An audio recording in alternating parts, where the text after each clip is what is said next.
you beautiful people.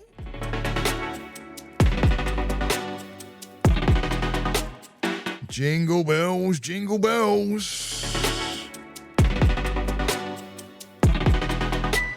You're going to like this one that I'm putting out right now, so stay tuned. Here I am, Cockney Buddha, here in Florida. And this is a 6-point survival guide.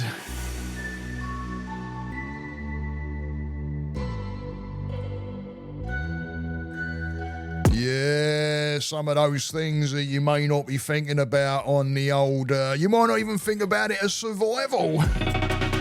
But trust me, I know some of you don't even like this time of year. The last one I'm going to be giving you out of that 6-pointer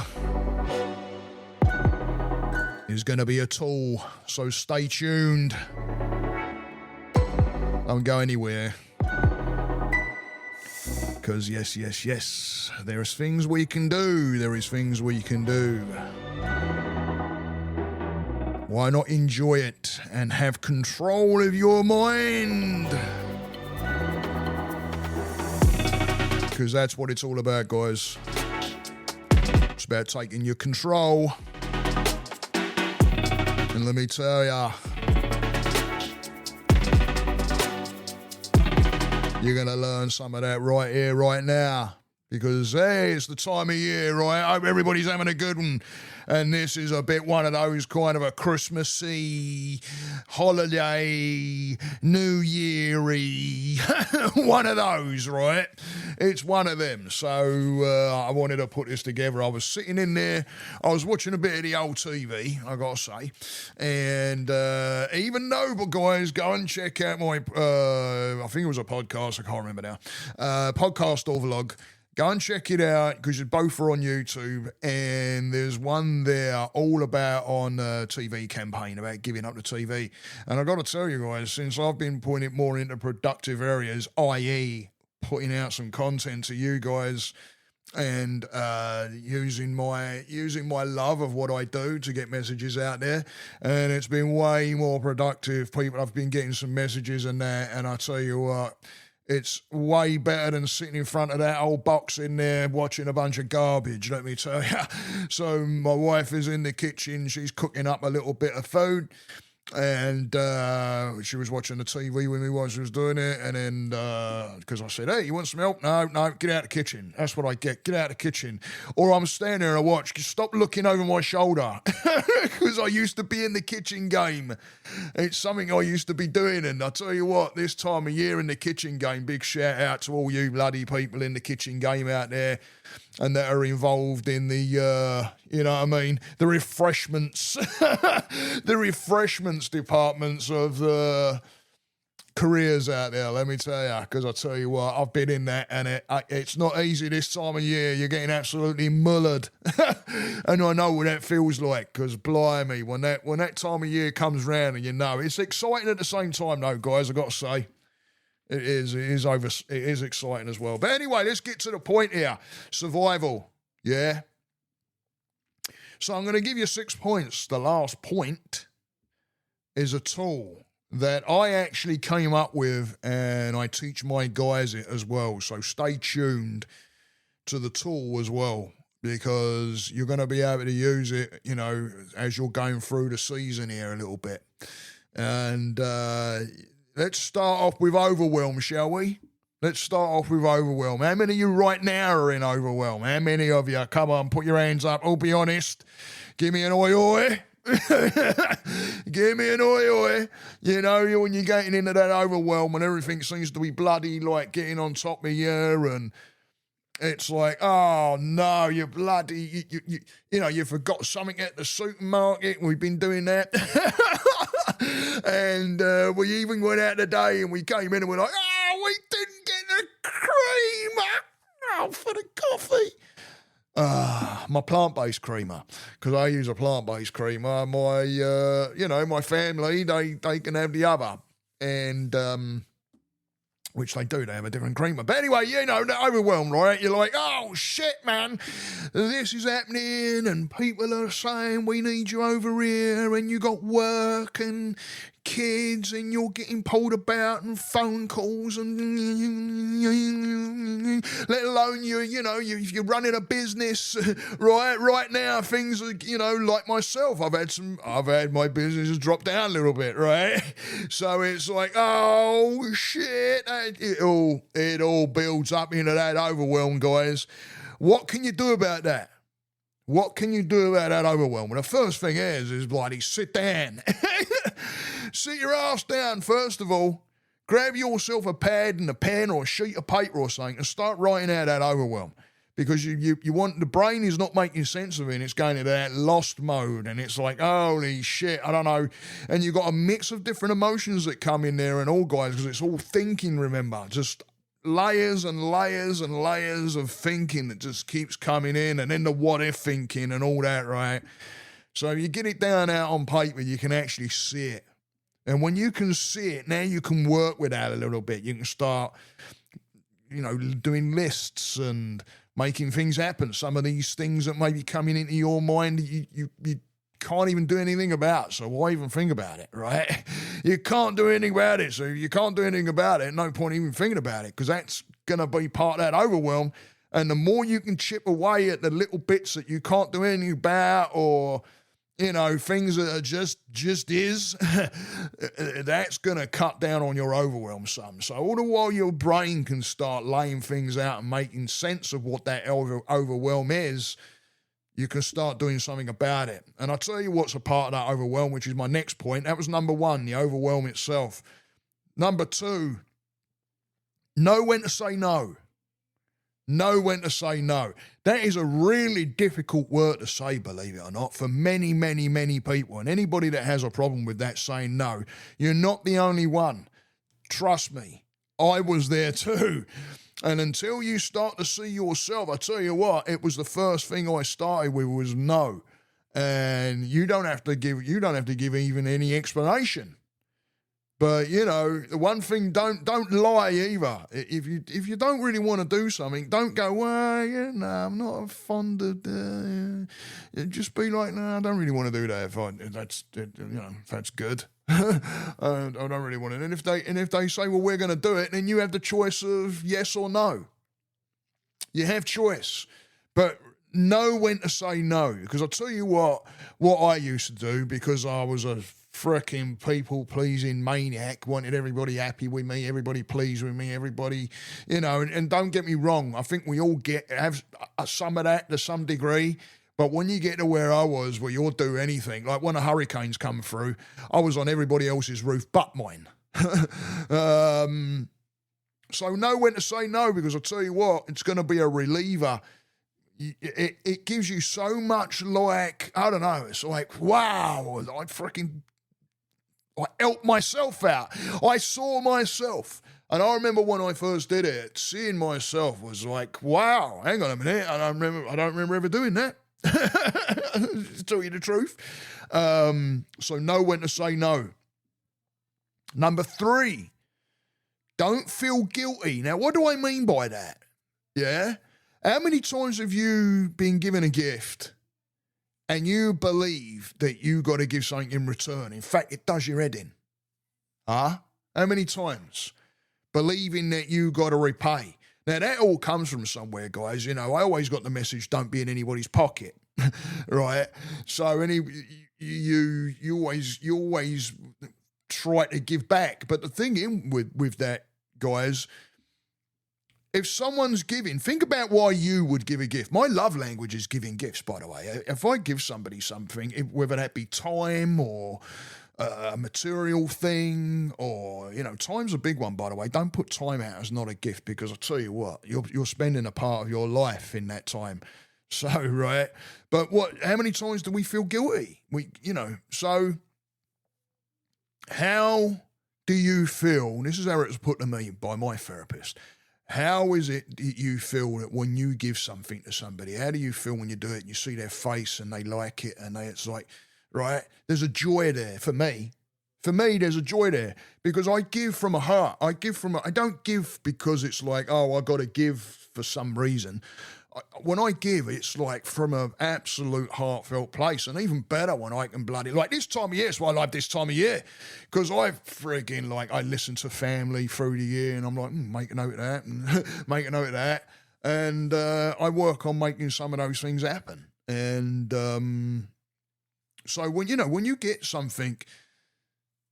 I know it's a difficult place not to go to, is that guilt bit. But if you think about what happens with you and the joy that you get when someone receives something that they absolutely love, and you know they're going to cherish that, and they're going to, there's a whole feeling with that, right? Why would you deny somebody that? We always pay back in some other way anyway. Right? We go to lunches and we'll flip the bill for lunches, or, we're on the doorstep when if there's a crisis, or even if it's someone making a phone call to us and we take that call. Listen, you're spending time. You're spending time. If the other person is on the wanting to talk or vent or anything like that, and you're the soundboard, remember, what if you wasn't there? Right? You're the soundboard. So, hey, there's currency there, time. So work on your guilt a little bit there, guys. Yeah? Number four. Okay, don't be blind. Don't be blind. What do I mean by that one? Ooh, think about it. Let you have a little thinky. Have a little thinky on that one. Don't be blind. Where do you think I'm going with that? Right? But these are things to think about. And these are things I work with my guys with as well. Because if you believe that you're going into a situation that may cause any kind of emotional stir, anger, anxiety, resentment, frustration, all those negative, right, tacky, yeah. Start the work before you even are going to get into the situation. I said to someone recently, one of my guys I said, because they were talking about how I was having to go somewhere, and it was like, and I'm like, okay, well, start your breath work at home. Don't wait until you're on the door, because what's going to happen, it gradually builds up that whatever it is, that emotional piece of it, whatever that is. Every individual was different. I can't say. I know with me, it could be anxiety, it could be anger, it could be somebody or a family that you're going to, and there's a big gathering, and it could be someone within there that you do not like for whatever reason, right? But are you going to step away and not turn up and have fun that you're able to have because that person is there? There may be 10 people in this place, right? But there's that one, and you're like, I don't know, because it's there, right? Why miss out? Why should you miss out? They're there. Why should you miss out? This is you working on your own belief systems, etc., of whatever. Yes, there may be whatever. If you really cannot be there, then don't. Right? That's a choice. But don't be blind. If you know that social events even give you some anxiety about whatever, for whatever reason, there's some reasons for it. I work with guys with this, by the way. I do one-on-one work. Hit me up on the one-on-one work. I'll gladly help. I do it for a living. It's my profession, and I do the one-on-one work with people. And this is the kind of things we work on. And I said to someone recently about social events, because I said, what is it about a social event? And they didn't believe they had anything to really give. And I said, you shitting me? And I started reminding them about what they did. And then looked at them and I can't do that. And there's other people that can't do that. You're an interesting person as you stand right now. You have a story. You came from somewhere. You have a story. Right? It's even better if you got this accent, by the way, and you live in America. It strikes conversation. But if you know that you're going to an event and it's a social event and you get anxiety over that social event, hey, but you want to go, start the breathing going. Start that breathing. Start moving it. Start working on self. The event's the event. If you're choosing to go to that event, why would you miss out? Oh, and by the way, guys, if you keep on giving in to your anxiety, to your fears, it just keeps that default that you keep going back to, that your mind's going to keep going back to, because it feels comfortable there, by the way, right? But you think, oh, I keep thinking negative, it's horrible every day. Yeah, but the brain knows that that's normal. So it will pull you there. It'll pull you there. Right? Next one, are we on 5? 5. Don't have expectations.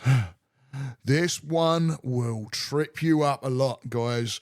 Expectations. The brain believes, it could be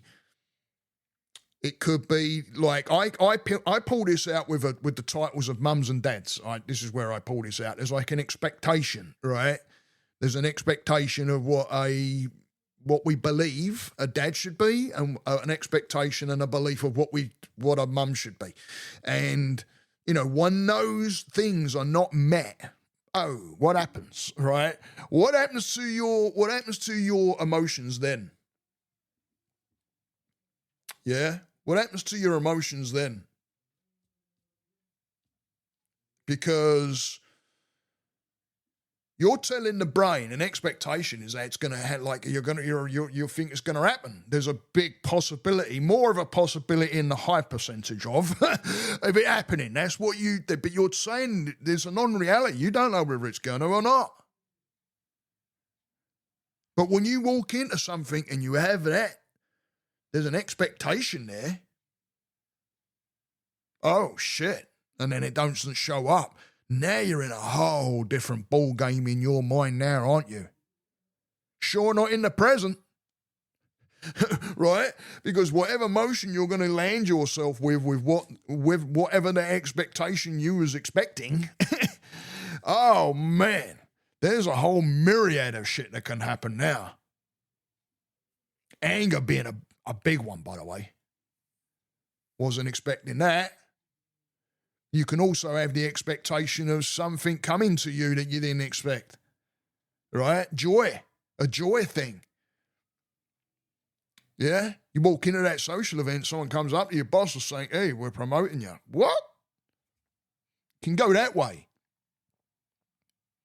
But their expectations, that goes into the joy, right? That expectation goes into the, if you're expecting a certain thing to happen and then that person comes up and they say, yeah, we're giving you a promotion. You expected this to be happening. There's a joy with that. Yeah. There's oh yeah, sweet as a nut. But if you're having expectations of some joys happening and then that don't happen, oh, dear me, what happens now? Right? What happens now? So what do you do with expectation? Don't have them. Don't have the expectation. As soon as your brain is going into, oh yeah, well, freaking so-and-so will be there and this is going to happen and, oh yeah, they won't. They're not going to let us down with that and blah, blah, blah, all over the holiday period, right? Oh yeah, I wonder if they'll go. Yeah, they'll go. They live right up the road from the post office. They're no problem. They'll be able to do it. And all of a sudden, we can't or we won't. And then all of a sudden, now you're pissed at that person. Why? Because you put the expectation there. Don't expect. It really trips people up, that one, the expectation. Now, the last one I've got here. And it's a tool that you can use. It's a tool that you can use. Let me have a little sip of drink. Lovely jubbly. Got myself a nice blackberry LaCroix. Oh, yeah. Which is soda water, by the way, people. Flavoured soda water. So, This is a tool. And I call it be the camera person is what I call it. Now, the reason I know this works is because I've used it. And it bloody worked. I'm not going to explain the people involved or anything like that, but there's this scene going off in front of me, and in a house, and I'm sitting over to the far. All my family were there, and I'm sitting over on the far side, and I basically it's like an awareness of detaching.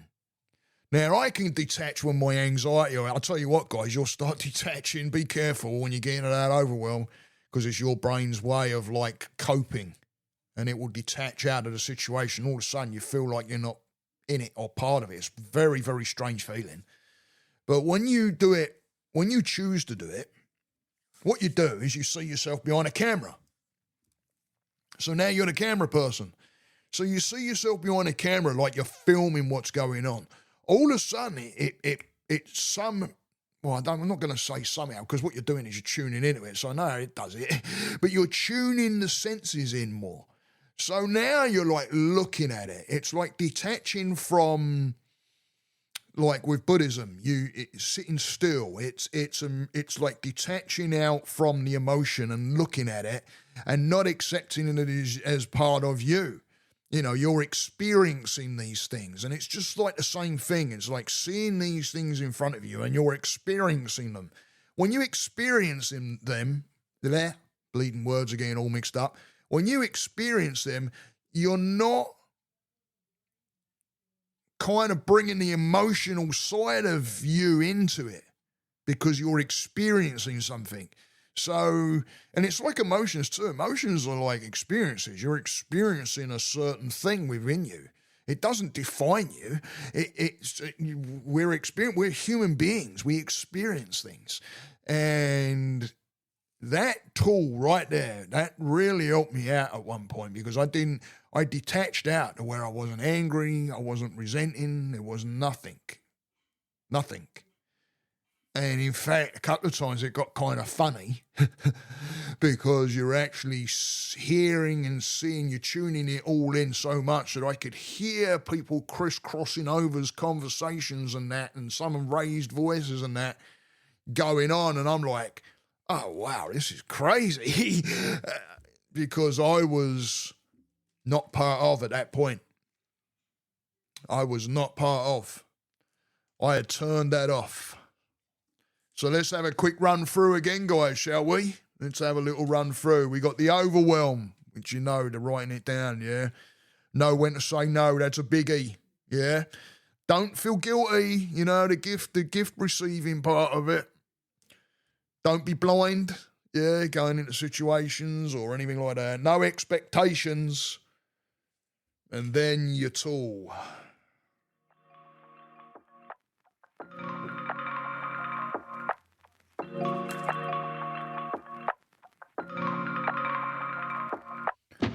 Ah, my wife nearly ruined the whole thing. Oh yeah, tap tap on the door as I'm coming in with the exit music. And her head come round and I'm going, no. I could have just brought her in and gone, oi. But hey, I hope everybody has a great holiday season. I'm going to be taking a little bit of time off. And I'm looking forward to it because my wife's taking a bit of time off and all. So I hope everybody has a great season. And I tell you what, remember, you know, you can make things out of things you might not even like. Because, you know, we push a lot of things out there that we can learn. So, you know, sometimes sitting with those things and just being with it, you can learn some things. You can sure learn things about yourself, let me tell you. So I am the Cockney Buddha. This is all about getting real. And again, I hope everybody has a great season. Love each and every one of you. I'm going to eat a bunch of sausage bread, oi. Stay that course, guys. Namaste.